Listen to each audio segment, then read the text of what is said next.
Unless this is your first time to the channel, you'll know I've always thought that the Mazda MX-5 was, or is, an awesome little car. They're an excellent, lightweight, rear-wheel drive, cheap to run, and quite reliable Japanese roadster. And I've always associated that with track driving. And in fact, I've owned about 10 MX-5s over the last 15 years or so. As such, I thought it'd be fun to jump in and go for a bit of a ride into the past and give you a little bit of info on every MX-5 I've ever owned.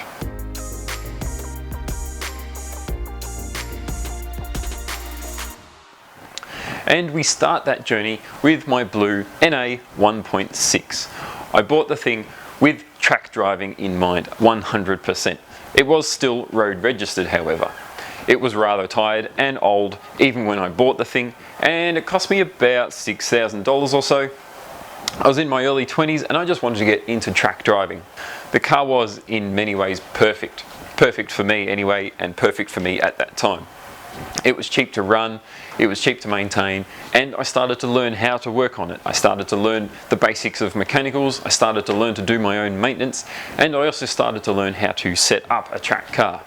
I wasn't a pro at it, but you know, I'd start to try different tyre compounds and get a feel for what I thought was the quickest. I'd also start to play with things like brake pad options out there, and I'd just try different brake pads till I found the ones that worked best for me and that gave me the best lap times and the best confidence. And I think it was probably a 50-50 of actual better performing products and also me just learning to enjoy a product better, or to have confidence in a product, and then you'd end up with, oh, I like this brake pad because it gives me the best lap times. It may not have always been the best performing brake pad. Eventually the car did start to tire. It would burn a fair bit of oil and blow a bit of smoke, and the soft top was getting really quite tatty, and I was earning just enough money that I could justify spending a little bit more on a bit more of a stout car, something a little bit chunkier, that had a bit more go, wasn't so crook. So eventually I sold the car in mostly standard form for about $3,000, which was pretty cheap, to be honest. But that being said, it was a pretty ratty thing, and over the time it did earn a nice share of trophies for me, with some class wins and some race wins. And I did, over time, put all sorts of cool stuff on it. It got a mega squirt ECU, it got some coilovers and that sort of thing, even in my little NA6.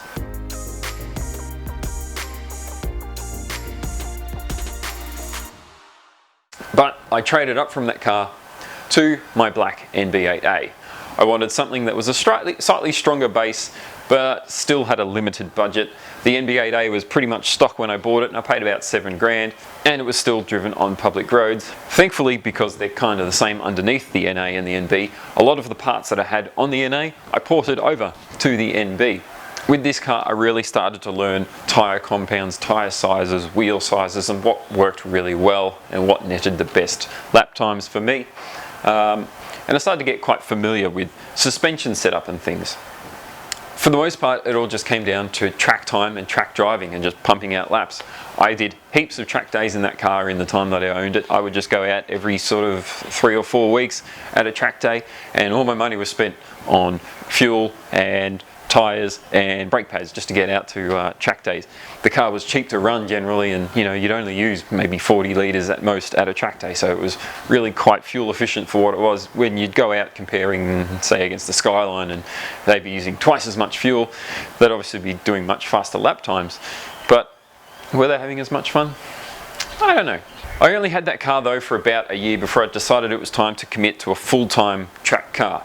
All the cars previously had been kind of 50-50 road/street, but rather than that compromise, up until this point I decided I really wanted to get a car that was properly set up for the track, and I finally had just enough money that I could justify a second car.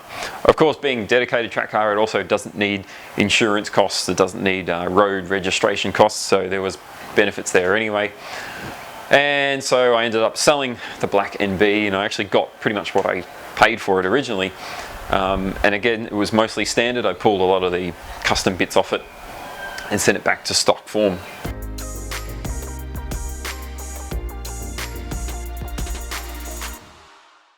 And that's where this bad boy comes in, although it definitely didn't start out looking like this. In fact, it looked really quite dorky. I've got a photo here, I'll show you. It's actually a Japanese imported Mazda Roadster, and I got it pretty bare. It didn't have any interior. It was actually missing some driveline bits that I had to get from a friend, but that was fine for my needs because I didn't need an interior. It was a track car and I was going to strip most of it out anyway. I bought the car for about $3,000 and then had to spend some more money in getting all the driveline put together, and end up being maybe $6,000 to get it to a running state. Then there was cage and things that went into the car. And again, I started porting over a lot of the parts from my previous vehicles into this thing. Eventually it was essentially a mostly standard driveline under the guts with a sort of stripped interior and bare bones car, made for a really reliable, really good track car.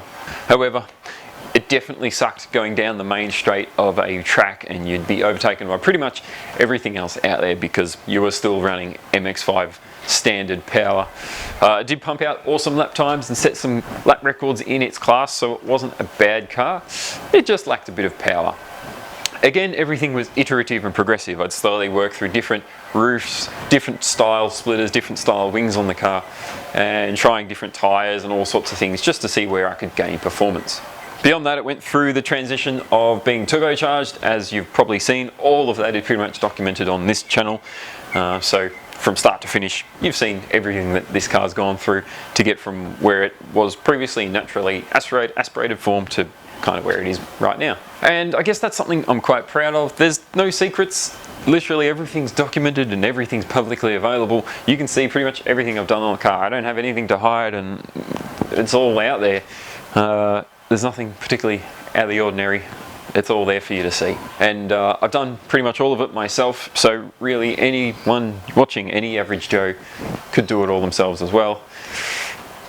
Give or take, you've got to have some capability, I suppose, and some logic, and I just spend a lot of time Googling, reading things on forums and Facebook and internets, and looking up documentation, finding books on how to do the right stuff, finding manuals for the car, workshop manuals on how the Mega Squirt ECU works, working out how to play with tuning. I didn't really tune it myself, but you just try, you learn things, you make mistakes, and then you fix those mistakes. But enough about this car, we need to talk about the next one.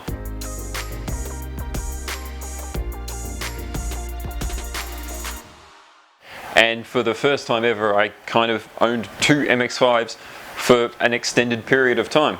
And sometimes I regret buying this car, but the next MX-5 that I kind of bought was my white NA Clubman, and I still have it now. I say kind of bought it because it wasn't really an MX-5, it was just bits. I bought a body, I bought body panels, I bought boots, and I bought bonnets and all sorts of bits. But there was zero driveline, zero wiring loom, hardly any interior. It was missing heaps of stuff. It had no engine, no diff, nothing. It was basically just a shell with body panels and none of them were attached, so it was kind of a nightmare in a way. And I paid way too much. I think I paid $800 for it, which it wasn't in great nick. Like if it was a really clean car, it would have been worth it, but it wasn't. So it was kind of a regrettable decision, but nonetheless, I ended up with a cool car. Anyway, hold on to that thought. We're going to talk about the next MX-5 that I bought.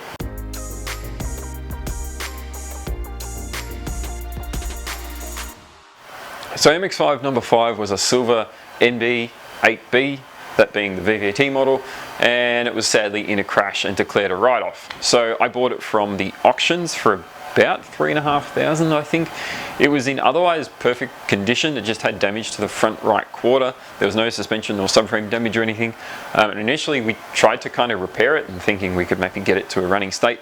But because it was a write-off, it was never legally going to be able to be driven on the road, so it wasn't worth all the trouble. Therefore, it was perfect as a donor for the white NA shell. And over a couple of days, we kind of just merged the two cars together, and it all went fairly easily. For the most part, it all bolts in. All the NB stuff bolts straight into the NA style body. The only tricky part of that process really was that I didn't have an NA fuel tank. I only had the NB fuel tank from the silver car, and they don't fit the NA body just because of the way the boot/trunk area is shaped. So I had to cut out the boot from the NB and put it into the NA and weld it in, and I had to get imaginative with the angle grinder. At the end, it was an awesome NA 8B. It was an NA body with the NB driveline. It would look beautiful on the inside. It drove really nicely. It was the best of both worlds. Over time, I did end up tinkering with it more and put some bits and pieces on it and changed the wheels and put some different suspension in, and obviously the supercharger under the bonnet, which was sometimes a good idea, sometimes a bad one, but at the end of the day, it's quite a nice little punchy little car. Definitely nothing crazy, about, I don't know, 180 horsepower perhaps, sort of 140 kilowatts or so.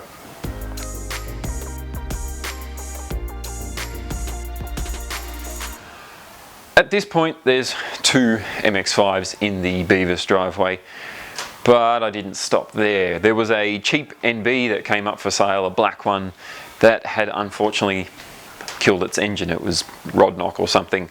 So I ended up buying that, and we found a replacement motor and swapped them in, got the car into a good running state again, and kind of just sold it as a good car. It was really good to bring the car back from the dead. It was going to be destined for the scrap heap or something otherwise, so that was really good. We didn't make a huge amount of money off it or anything, we just sort of saved it from death. We did make a little bit of money off the motor, maybe $500, $400 in selling the rod knocked motor.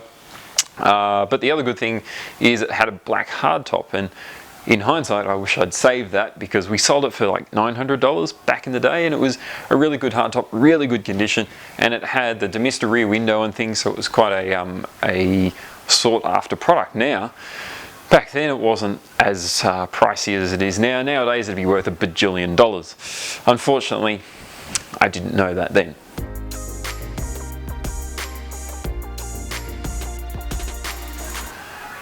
After that, another black NB came into my world. I didn't have this one for long though. It was really just bought because we needed to clean the thing up, and it had some good bits on it, and it was quite cheap. The guy needed to sell it or something, so we're like, oh well, it's not too expensive, we'll buy it, and bought that car, and it had a few good bits on it, so I kept the coilovers out of it and put some stock stuff in, and it had some Ricer Boy bits on it. It kind of looked a bit cheesy, so I kind of brought it back to a nicer state, made it look a bit nicer, and cleaned it up, and found a new home for it. Didn't have it for long, but you know, it looked cool.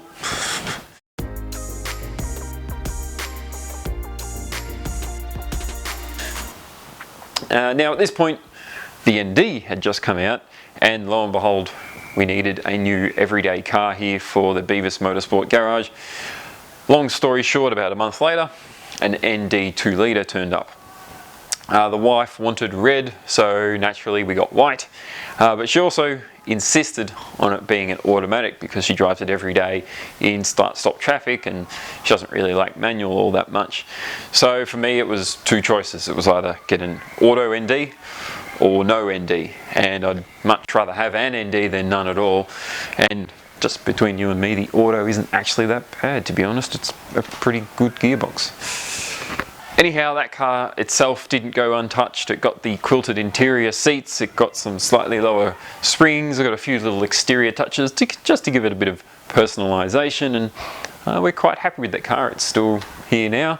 It's also got the Roadster something exhaust, Goodwin Racing exhaust. Really, that car's driven every day and hasn't missed a beat. I change the oil on it and give it a once over every few months, but it's perfectly fine.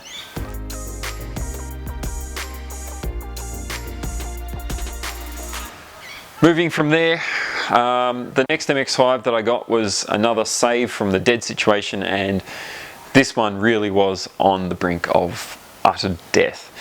The car had been stolen from the previous owner, smashed to bits by the thieves who were complete scumbags, and then the dude who owned it, the police found it for him and got it back for him, and insurance took it over and said, all right, we need to check this thing over, and it was covered in police fingerprint dust. It was, every panel on it was dented, every glass window was smashed, and eventually he bought it back off his insurance company because they'd paid him out for it.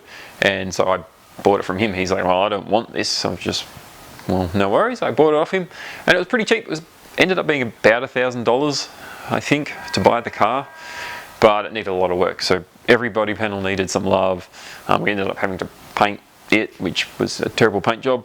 And I had to change every glass window, had to change the soft top, had to clean everything. The whole car needed to be stripped down. But ended up, it wasn't too bad. We didn't pay a whole lot for it. It didn't cost too much to repair. It just took time. And in the end, it ended up being a really good track base for my brother to start with, very similar to my original blue NA6. So we've got some suspension on it now, we've got some slightly stickier tyres and stuff, and some good brake pads, and it's a great little car to thrash. I took it to Winton and smashed some lap times out, and it's not fast, but it's so much fun to drive, and you can rev the guts out of it and you're never going to get in trouble.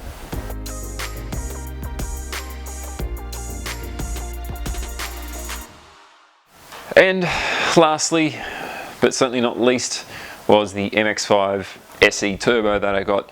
The SE Turbo here in Australia is pretty much the same as what the Mazda Speed Miata is in the US, same IHI turbo from the factory, it's just a different badge. This car was owned by a friend, and he'd spent a lot of time and money in trying to get it to be a fast track car, but it was still road registered and he still drove it on the street. And I think that compromise is what eventually got him to the point where he's like, I don't want the car anymore. He just was like, I need to get rid of it. And he sort of said, can you help me sell it? And I'm like, okay, I'll try. And so I got it off him, kind of cleaned it up, and ended up finding a new home for it. But it was destined to always be a bit of a questionable car because, well, it was such a compromise. It was quite powerful, 350 horsepower, built motor, turbo. But it was too much for the street, kind of hard to drive, you could never use the power, and it was a little uncomfortable. It didn't have AC because he deleted that in chasing lap times, but he was never a super quick car, and I think he was an older fella, a really nice guy, but it was just a shame. It probably needed to go back to basics, and he'd had enough. And unfortunately, we had the car for a little while here just to kind of clean it up and move that one on as well, just to find a new home for it. So that's something like 10 MX-5s, but which one is my favorite? Easily, without a doubt, this one means the most to me. It's the fastest, it's the one I've spent the most time on, it's generally just pretty badass. But I also love the way I can thrash the crap out of the NA6, the red car, and you can't get in trouble. It's really fun, really reliable, really cheap to run. I also really enjoy my NA with the VVT motor because it's got nice punch, it's quite a nice street car, and it's quite comfortable for what it is. I kind of built it that way and tried to make it as nice to drive as I could for the street. The ND of all my cars is probably the one I don't like the most. I find it a little bit cramped. It's got lots of creature comforts, but it isn't really, I just don't fit. No headroom, no leg room, no knee room. Steering's not where I want it, the seat's not where I want it. Perfect for the boss, but it's a nice car, I just don't fit. If I had to drive it more, I'd change things to make it so that I could fit in the thing better. And so you might wonder, why haven't I owned an NC? Not by choice, I just don't need one and don't have the spare room here or the money to buy one without a need. I have owned the RX-8 though, which is the same platform, so I guess I kind of have owned an NC, sorta. But look, they're a perfectly good car. We actually looked at one when we were considering the ND, but we ended up going with the ND anyway. And I suppose if there's anything else you want to know about MX-5 history for here, please let me know, leave a comment, all that sort of thing. But that is some insight into my MX-5 history. The one thing I would like to know though is, where did my blue NA6 end up? I never saw that car again after I sold it. I never saw it anywhere. I never saw it being sold again. I never saw it at any meets. I don't know, it's just disappeared. I hope it's still out there. I may never find out. Anyway, thanks for watching. Ta.